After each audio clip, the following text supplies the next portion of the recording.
नमस्कार दोस्तों, आप सभी का मेरे चैनल पे हार्दिक स्वागत है। मैं फिर आपके लिए लाई हूँ आज कार्तिक मास की कथा अध्याय 5।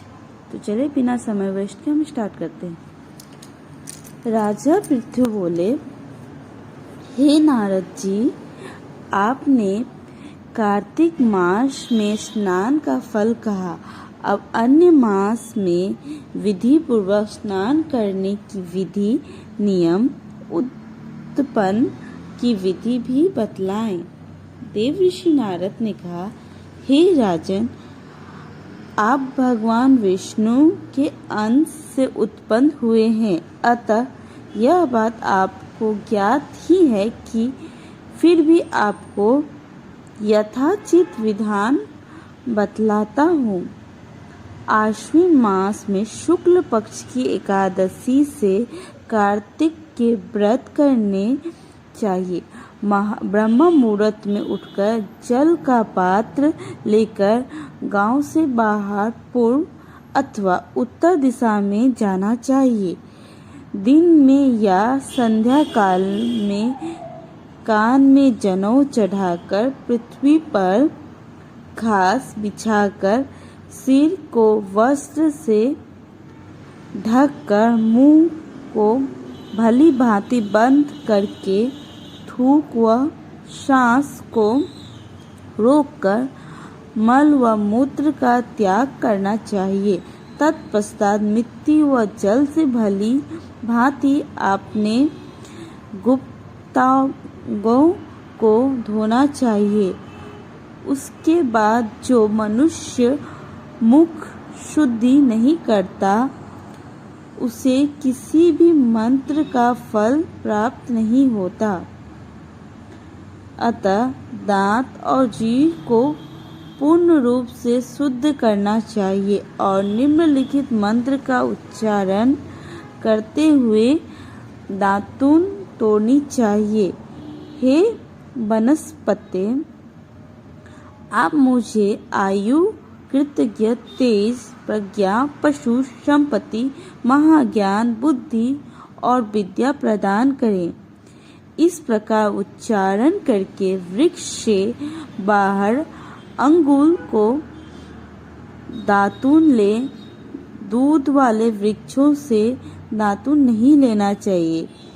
इसी प्रकार कपास, कांटेदार वृक्ष तथा जले हुए वृक्ष से भी दातून लेना मना है, जिससे उत्तम गंध आती हो और जिसकी टहनी कोमल हो, ऐसे वृक्ष से ही दातून ग्रहण करना चाहिए। प्रति प्रदान अमावस्या, नवमी, छठी, रविवार को चंद्र तथा सूर्य ग्रहण में दातून नहीं करनी चाहिए। तत्पश्चात भली भांति स्नान करके फूल, माला, चंदन और पान की पूजा की सामग्री लेकर प्रसन्न चित्त व भक्ति पूर्वक शिवालय में जाकर सभी देवी देवताओं की अर्घ्य, आचमन्य आदि वस्तुओं से पृथक पूजन करके प्रार्थना एवं प्रणाम करना चाहिए। फिर भक्ति के स्वरूप में स्वर मिलाकर श्री हरि का कीर्तन करना चाहिए। मंदिर में जो गायक भगवान श्री हरि का कीर्तन करते आए हैं हो, उनका माला, चंदन, तमाकू आदि से तांबूल आदि से पूजन करना चाहिए। देवालयों में भगवान विष्णु को अपनी तपस्या, योग और दान द्वारा प्रसन्न करते थे, परंतु कलयुग में भगवान विष्णु गुणगान को ही भगवान श्री हरि को प्रसन्न करने का एकमात्र साधन माना गया है। नारद जी राजा पृथु से बोले, हे राजन, एक बार मैंने भगवान से पूछा कि हे प्रभु, आप सबसे अधिक कहाँ निवास करते हैं? इसका उत्तर देते हुए भगवान ने कहा, हे नारद, मैं वैकुंठ या योगियों के हृदय में ही निवास नहीं करता, अपितु जहाँ मेरे भक्त मेरा कीर्तन करते हैं, मैं वहाँ अवश्य निवास करता हूँ।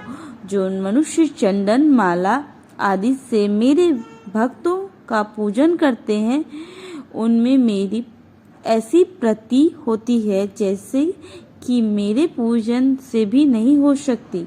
नारद जी ने फिर कहा, श्री ऋष, धतूरा, गिरजा, चमेली, केसर, कंदार और कटहल के फूलों व चावलों से भगवान विष्णु की पूजा नहीं करनी चाहिए।